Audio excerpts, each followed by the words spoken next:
Hoy tenemos a un histórico referente del marxismo.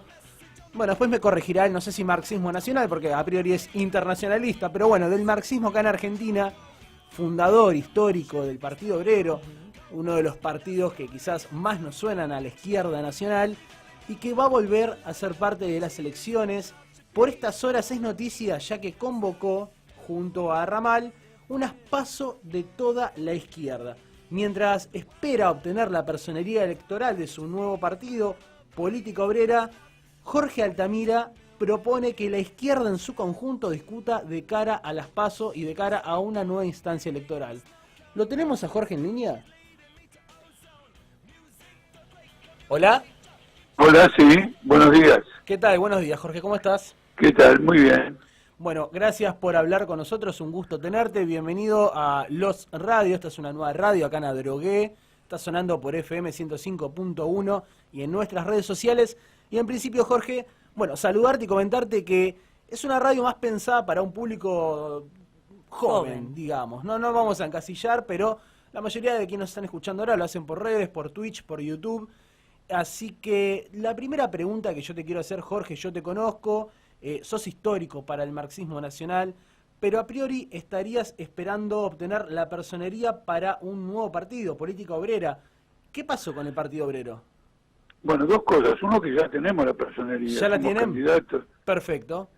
Sí, hemos inscrito el sábado listas en 5 provincias. Así y es. En la ciudad de Buenos Aires, la lista está encabezada por Marcelo Ramal. Sí. Y en la provincia la encabezo yo.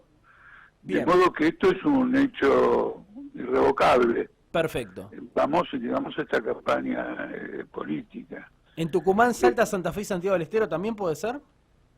Sí, en Santiago del Estero, Tucumán, Salta, bueno, capital, provincia, sí. Y en algunos distritos vamos en municipios, pero en municipios que probablemente, no digo que ganemos, pero vamos a salir segundos. Esperan una muy buena elección entonces. En esos municipios, nosotros, frente a una elección, no damos por descontado nada, todo se conquista por medio del esfuerzo, la lucha y la claridad de las ideas que uno expone. No somos triunfalistas. Bien. El mundo es muy complejo, hay que esforzarse por entenderlo y explicarlo en forma adecuada. Lo que sí es que es una gran conquista que hayamos obtenido esta legalidad, porque venimos de una crisis en el Partido Obrero. Justo, De modo que... Sí. Hola, Jorge, Melina te saluda y quería preguntarte justo de lo que estabas por desarrollar. ¿Qué fue lo que los llevó como partido a dividirse y a tener estas internas, de hecho a crear tu propio partido, como estabas contando recién? Ocurre lo siguiente, el Partido Obrero que ustedes conocen virtualmente desapareció. Ustedes vieron que en el Frente de Izquierda ha perdido todas las cabezas de lista. Esto es un dato muy importante. El otro día fuimos a un programa de televisión y por el Frente de Izquierda no había nadie del Partido Obrero y del otro lado estábamos nosotros, Ramal y yo, en representación de Política Obrera. Sí. Nosotros tuvimos un debate muy importante durante el periodo macrista dentro del partido y en ese debate reclamamos la formación de una tendencia interna. ¿Cómo lo habilita los estatutos del Partido Obrero? ¿Qué significa una tendencia interna? Significa que en lugar de discusiones individuales sobre tales o cuales temas políticos, los que critican la orientación que se está siguiendo pueden agrupar a los militantes que coinciden con uno y llevar un debate colectivo. En ese momento, cuando reclamamos ese derecho, por otra parte los estatutos lo escribí yo mismo, y ese derecho a formar una tendencia es clave en una organización democrática, fuimos expulsados en cosa de 3 horas. Expulsaron 1.200 militantes. Sí. Con esto quiero hacer una advertencia. No es solo que tenemos una divergencia política importante, sino que bloquearon la posibilidad de saldarla por medio de un debate, por medio de la experiencia. Ahora ustedes tienen el resultado.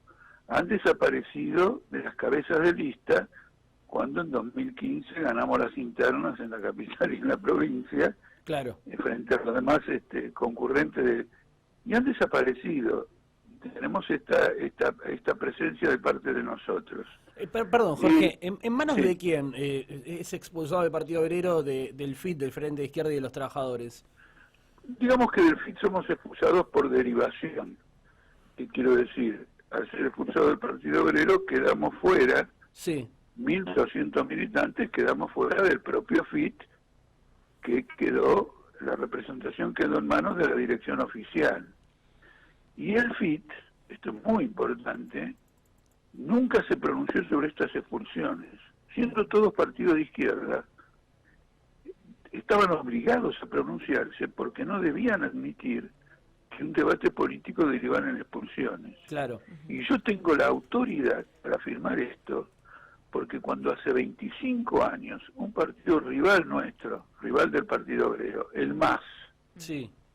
se quebró y hubo expulsiones de todo tipo, yo escribí un importante artículo diciendo que en la izquierda estos métodos son inadmisibles, y me refería a otro partido.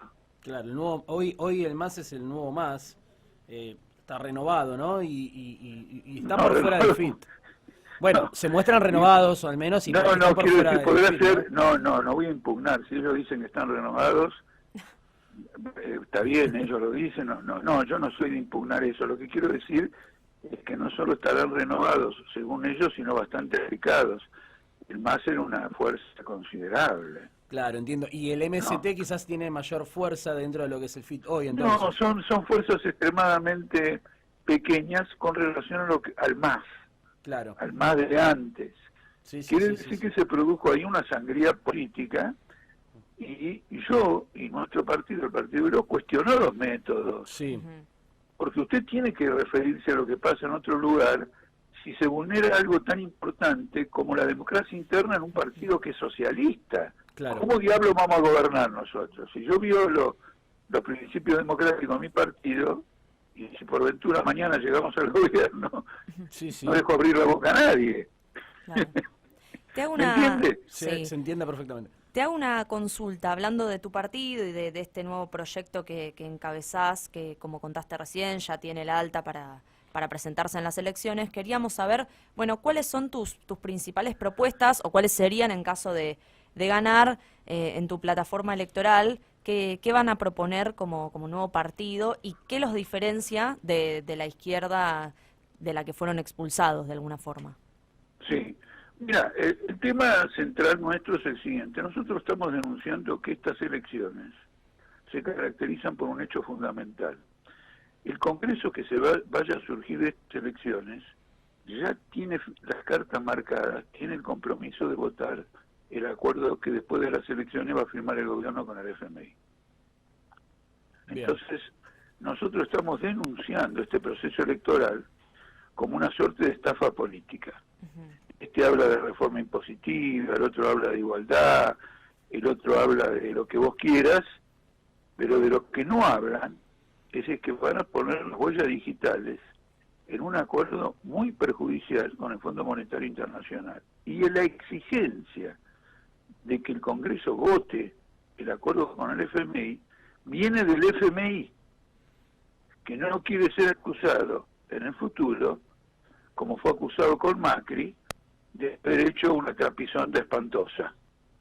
Esta vez quiere que todo el conglomerado político, por lo tanto, lo que le digo a los muchachos y a las chicas, porque ustedes aludieron a una audiencia joven, es que si votan al frente de todos o Juntos por el Cambio, van a tener un ajuste más violento del que tienen ahora, menos posibilidades de ahora. Que vayan y les pregunten, ustedes, ¿qué van a hacer cuando se firme el acuerdo con el FMI? ¿Lo van a votar a favor o no? Que vayan, que interpelen a los candidatos. Usted sostiene... Y no le van a poder responder otra cosa que la que estoy diciendo yo. Sí, lo vamos a votar. La denuncia de Política Obrera, de Altamira, de Ramal y de sus compañeros es correcta. Entonces, este es el eje de nuestra batalla. ¿Qué hacen el resto de la izquierda? El resto de la izquierda dice, votennos, somos la tercera fuerza, somos el 80%, somos una alternativa.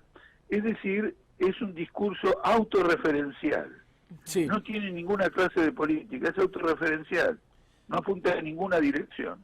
Ahora, el problema del acuerdo con el FMI es fundamental por otro tema de la campaña electoral, que yo diría que es para nosotros el central.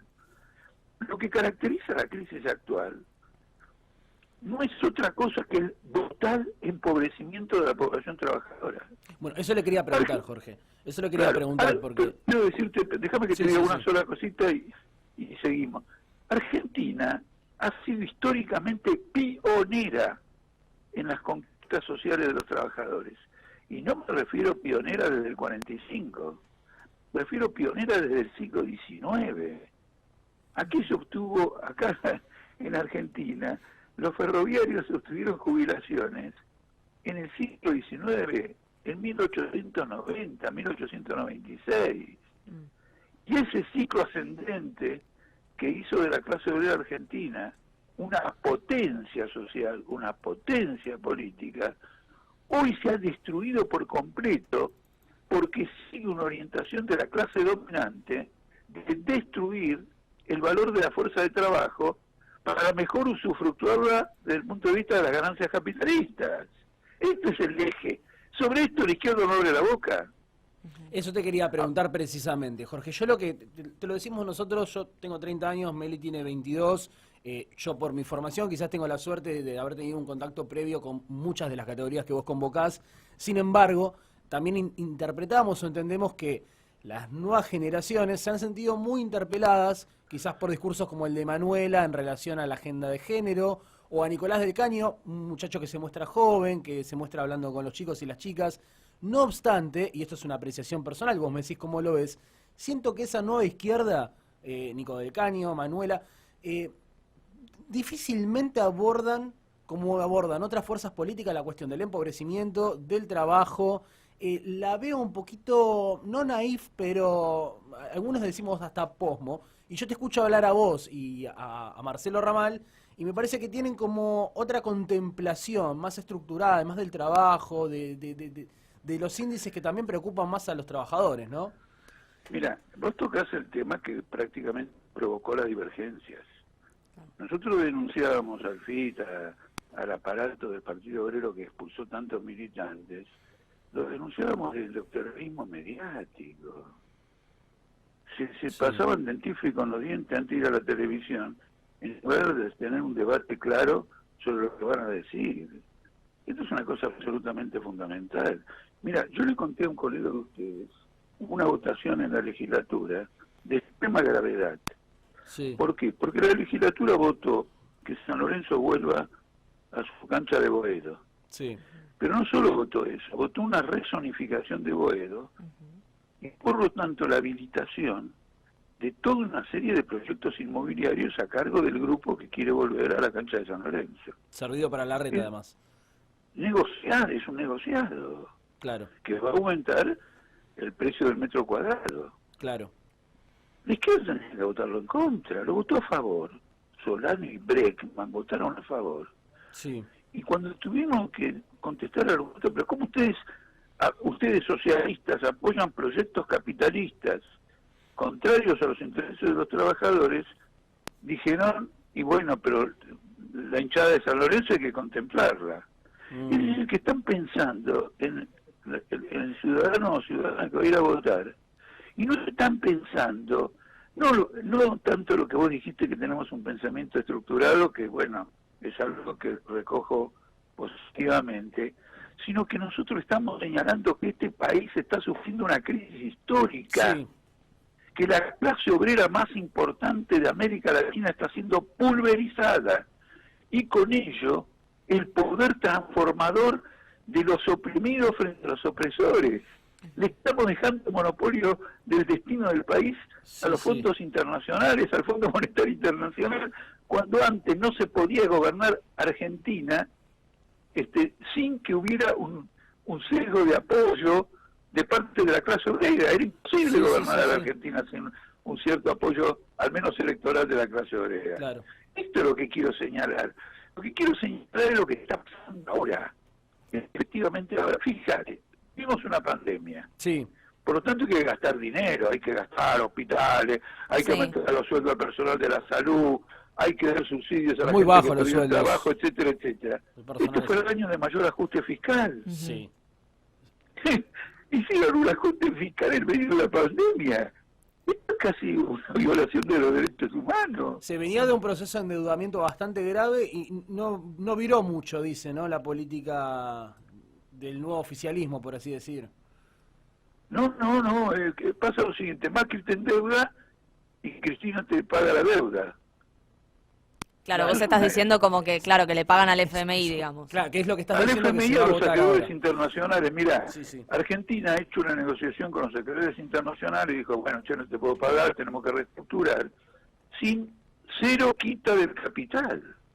En cualquier, en la justicia económica, cuando una empresa está por irse a la quiebra y tiene que discutir con los acreedores, Sí. el juez trata de salvar la empresa porque da empleo, bueno, una serie de cosas, y le dice a los acreedores, mira, ustedes corren el riesgo de que si esto quiebra no cobran nada. Claro. Bajen un poquito los créditos, bajen el valor del crédito, que les tengan que pagar menos, pero por lo menos van a recibir algo. No hubo negociación No. para reducir, digamos. No De fue una ninguna buena, manera. No fue una buena negociación. Claro. De ninguna manera en un país con el 60% de pobreza, no voy a cansar de repetir esto. Claro. Jorge, justo hace un ratito charlábamos de las juventudes, de las diferencias que podías tener con la parte más joven del partido, y te quería preguntar, ¿vos sentís que hay muchos más militantes jóvenes dentro de la izquierda, dentro de tu mismo espacio? Incluso nos podés contar que antes, ¿sentís que a esas juventudes hoy el oficialismo les está hablando, se los está dejando de lado? ¿Por qué? ¿Cómo se los podría incluir de manera positiva en la política? No, mira, la única forma que conozco de incorporar a la juventud a la política es denunciando todo lo que ocurre y proponiendo una alternativa clara. Es la única forma que conocí. Sí. Yo entré en política de esa manera. Sí. Es decir, acá lo que hay que decir a los jóvenes es que si quieren cambiar todo, tienen que irrumpir ellos. Eso del cambio generacional es un verso. Te diría que inclusive es reaccionario. Porque los adultos no tienen que promover ningún cambio generacional, porque entonces en ese caso, ese cambio está tutelado por los adultos. Claro, vos decís que los adultos no se tienen que meter a llamarlos o a aprenderse, como decíamos No, hace un tienen rato. que convocar a que se rebelen. Claro, sí. Y vos fíjate que los tipos que se rebelan cuando tienen 20 años, Ujú. después en el curso de la vida son líderes toda la vida. Por ejemplo, el Che Guevara, ¿ustedes saben cuánto tenía cuando hizo la Revolución Cubana? ¿Qué edad tenía? Y ahora hagamos 27 cuentas en el años. 59, claro, 27 años. Tenía 27 años. ¿Usted cree que él le pidió permiso a un adulto para hacer la Revolución Cubana? No. Bueno, eso es lo que nosotros le decimos a los jóvenes. Por eso yo te quiero... Tomen el puesto de mando Me parece y muy ni bien. siquiera tendríamos que decirle eso. Yo históricamente... Ellos tendrían que tener esa vocación y la tienen. Nuestras listas son todas juveniles. Sí. Absolutamente todas. Eso te en iba a todos los preguntar. distritos. Sí. ¿Y qué participación hay si tenés, digamos, el número fino de mujeres también, que es un tema, ¿no?, que importa e impacta en las listas? Porque en muchas listas oficialistas y, digamos, del resto de los partidos no se ve mucha juventud, y eso me llamó la atención porque es algo de lo que se suele colgar la política, ¿no? En tu caso, me estás contando que sí hay jóvenes y se celebra. ¿Sabes Pero, cuántos son? Dejemos lo que yo digo porque, bueno, como candidato, uno dice, este está contando la parte positiva. Vamos a los hechos. Nosotros tenemos una organización juvenil que es independiente de nuestro partido. Okay. El motivo por el cual es independiente es por esto que les dije antes, que la juventud maneja la organización de la juventud. Claro. Se llama Unión de Juventudes por el Socialismo, Tendencia, Sí. y está organizada en todas las escuelas, en todas las universidades, en todo el país. La UJS. La UJS, Sí. pero tendencia quiere decir aquella que ya no pertenece al grupo oficial. Claro. Tenemos una organización propia de la mujer, y en este punto yo desafío a todos los movimientos que logran a la mujer con relación a esta divergencia. Nosotros somos partidarios, nosotros promovemos, actuamos para que las organizaciones de mujeres se organicen en forma independiente y tomen en sus manos la lucha contra la violencia contra la mujer. Yo he conocido casos de organizaciones barriales nuestras de mujeres que acompañaban a una mujer atacada, Sí. digamos, por machismo, lo que fuere, a la casa, como un piquete, a atacar al violento. Sí. No esperar del Estado, que el Estado esto, que venga el ministro. Hay un ministerio ahora de la mujer que lo único que sirve es para cooptar gente que está ganando sueldos mayores de lo que ganaba antes porque está en el aparato del Estado. Son unos sinvergüenzas. Jorge, Esta no es la forma de luchar por los derechos de la mujer. Los derechos de la mujer los tiene, ella se tiene que empoderar a sí misma, organizarse y a fuerza de movilizaciones y de conciencia imponer esto, y en particular, menos lo que te voy a decir, imponerlo en el movimiento obrero. Porque en el movimiento obrero hay una cultura machista arraigada y nosotros tenemos que extirparla porque la clase obrera es una sola y es compuesta por hombres y mujeres. Si actúa por la mitad, la clase obrera no puede tener poder político. Y en todas las gestas históricas de las clases oprimidas, las mujeres estuvieron mucho más al frente que los hombres. Sí. Desde la Revolución Francesa, cuando sacaron al rey de Versalles y lo trajeron por la fuerza a París para tenerlo controlado, hasta la Revolución Rusa, que empezó con una huelga de mujeres el Día Internacional de la Mujer. Jorge, la verdad que siempre es muy interesante escucharte porque más allá de tu actividad política, se nota que hablas desde tus conocimientos, uno puede pensar más o menos parecido o distinto en algunos puntos. Como para ir cerrando, te cuento algo muy personal, pero históricamente en mi casa, mi viejo, y también le cuento a Meli, votaba a la izquierda. Y yo desde muy joven tenía un poco de como esa empatía con todas las ideas que proponía la izquierda, pero mi viejo siempre lamentablemente venía y me decía, pero no va a ganar. Yo con los años, bueno, adherí más quizás a otra forma política, lo respeto a la izquierda, me parece que tiene ideas muy interesantes, pero hace un rato te escuchaba hablar, por ejemplo, del Che Guevara a sus 27, la Revolución Cubana en el 59. Yo creo que hoy los pibes y las pibas están un poquito más lejos de ese tipo de ideales, me parece a mí, es una apreciación, y están necesitando quizás respuestas más pragmáticas como un puesto de laburo, laburo de calidad, que no los echen cada 3 meses. No creo que este Estado no se lo da,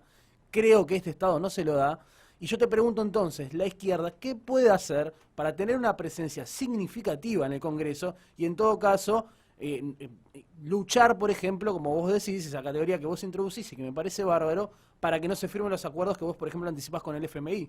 Porque bueno, desde afuera me parece que poco se puede hacer. Ahí está, este es el punto. Sí. Si la juventud ha perdido el romanticismo, como me parece que decís vos... No sé si lo ha perdido, pero sé que no tiene trabajo, por ejemplo, y para tener romanticismo también es bueno tener trabajo, ¿no? Sí, también es bueno, digamos, que se rebelen contra esa falta de trabajo. Sí, porque, claro. Fíjate, no se trata de lo que hagamos del Congreso. En primer lugar, nosotros tenemos que organizar a los desocupados. Sí. Y convertirlos en una fuerza de movilización. Y sí. Un planteo fundamental es que se reduzca la jornada laboral y se abra espacio para los trabajadores. Eso significa luchar contra los intereses patronales. Porque en definitiva lo siguiente, ¿qué importa? ¿La ganancia del patrón o la vida de la juventud?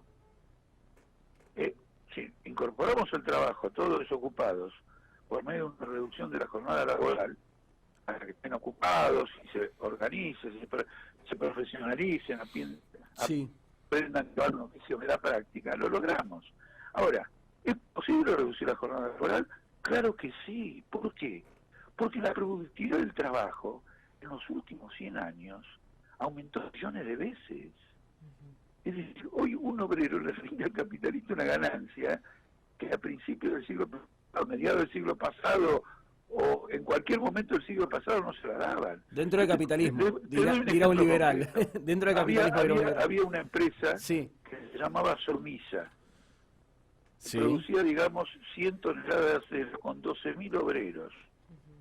Hoy produce 10.000 toneladas de aceros con 2.000 obreros.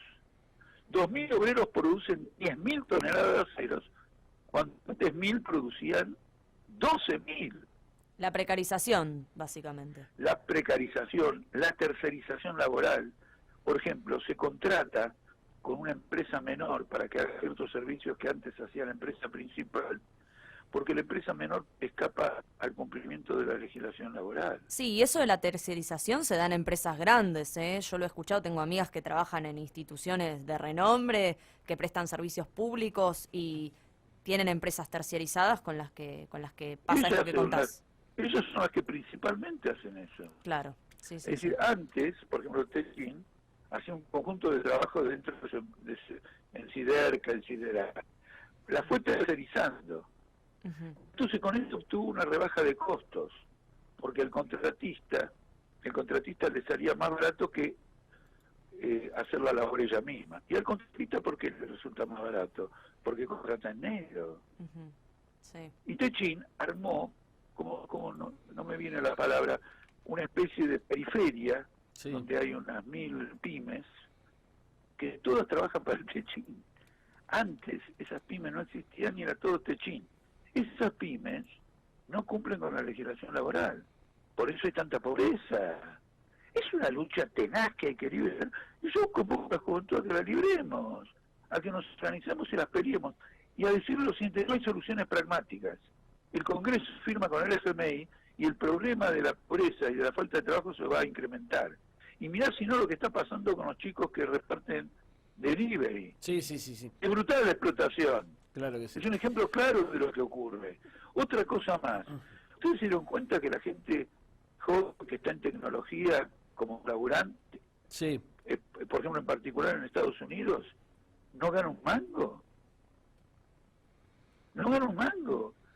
Se ha llevado en las empresas de tecnología moderna. Gana más en comparación con otras industrias igual. Que impusieron las empresas de la tecnología anterior. No hay un avance. Porque el capitalismo vive una crisis de sobreproducción, tienen competencia, riñas entre ellos, y descargan todos esos conflictos desvalorizando la fuerza de trabajo. Le digo entonces a la juventud, organizate y todo lo demás. Es decir, como persona adulta, yo conozco a la juventud porque se imaginará que antes de ser adulto fui joven. Tiene hasta una página de memes, Jorge. Perfectamente fresco en la cabeza, tengo perfectamente fresco en la cabeza cómo viví todos los problemas laborales, de lucha y todo lo demás cuando era joven. Sí. Como la izquierda en el mundo ha entrado en una declinación con el derrumbe de Rusia, con la transformación de la izquierda en partidos semicapitalistas, no inspira más. Y bueno, la es lucha lo que le comentaba antes. ideal. Es lo que le comentaba antes, no es que haya perdido la romantización o los ideales de la juventud, pero tampoco siente esa convocatoria. En todo caso, yo lo digo muy respetuosamente, me parece, Jorge, que usted tiene una gran trayectoria. Creo que también las juventudes hoy se sienten interpeladas por otras narrativas que tranquilamente usted podría producir. Digo, hasta creo que tiene una página de memes, Los Labios de Altamira, no sé si está al tanto. O sea, la gente joven lo conoce y lo tiene referenciado con la política. No hace falta ir a la dicotomía entre joven o con más experiencia. Por supuesto. Pero bueno, sí creo, y esto lo puedo tomar constructivamente, más allá de que yo me siento interpelado quizás por algo más nacional, usted sabrá de qué lado le vengo hablando, lo respeto muchísimo, pero también le digo, algo pasa, algo llama la atención con la izquierda que se quiebra permanentemente hace muchos años. En todo caso, su propuesta es en Política Obrera, que va a estar compitiendo a las PASO del 12 de septiembre, Jorge Altamira por la provincia de Buenos Aires para diputado nacional, Marcelo Ramal por la ciudad de Buenos Aires. Jorge, ¿algo más que nos quiera comentar? Sí, quiero decirte lo siguiente. Sí. Los que se quiebran son Juntos por el Cambio y el Frente de Todo. Ah, esos también, Bueno, esa se la voy a dar, porque me parece que también. Bueno, pero ellos se quiebran en una pelea por ver quién se come la parte más grande de la torta. Esa se la voy a conceder, por supuesto. Nosotros tenemos una pelea tratando de desentrañar qué está ocurriendo en el mundo y cómo tenemos que actuar. Y el relato que yo le hice de la divergencia que hemos discutido lo demuestra. Nosotros vamos a esta campaña electoral con la solidez de haber liberado una batalla política, una discusión, etcétera. Y hoy estamos después de una crisis tremenda. Yo creo que debieran valorar esto. Nosotros nos hemos legalizado en pandemia. Legalizarte en pandemia, con todas las condiciones que te piden, tenés que tener una fuerza militante fenomenal. Y joven. ¿Cómo te crees que los adultos iban a las plazas, a las puertas de fábrica a conseguir adhesiones? Inclusive si quisieran, digamos, tienen menos capacidad física para hacerlo. Es fruto de una extraordinaria juventud animada por ideas políticas claras. Esto es lo que les digo. Y cierro de esta manera. Si votan a los partidos oficiales, la grieta se cierra cuando todos levanten la mano votando al FMI. Así que no voten a ellos y naturalmente debieran votarnos a nosotros, que estamos planteando una alternativa de apuesta. Y les agradezco muchísimo la entrevista y el nivel que le han puesto a esta entrevista. Bueno, muchísimas gracias a usted, Jorge. Gracias por sus interpretaciones, que también son muy válidas. Como dijo alguien, lo importante también es transformarlo. Así que le mandamos un saludo, Sí, un saludo. Bueno, y le deseamos lo mejor para el 12. te felicito por la cita última. Bueno, saludos, Jorge, gracias. Chao. Chau, chau. Bueno, escuchamos entonces a Jorge Altamira, que se va a presentar, es precandidato a diputado nacional por la provincia de Buenos Aires en política obrera.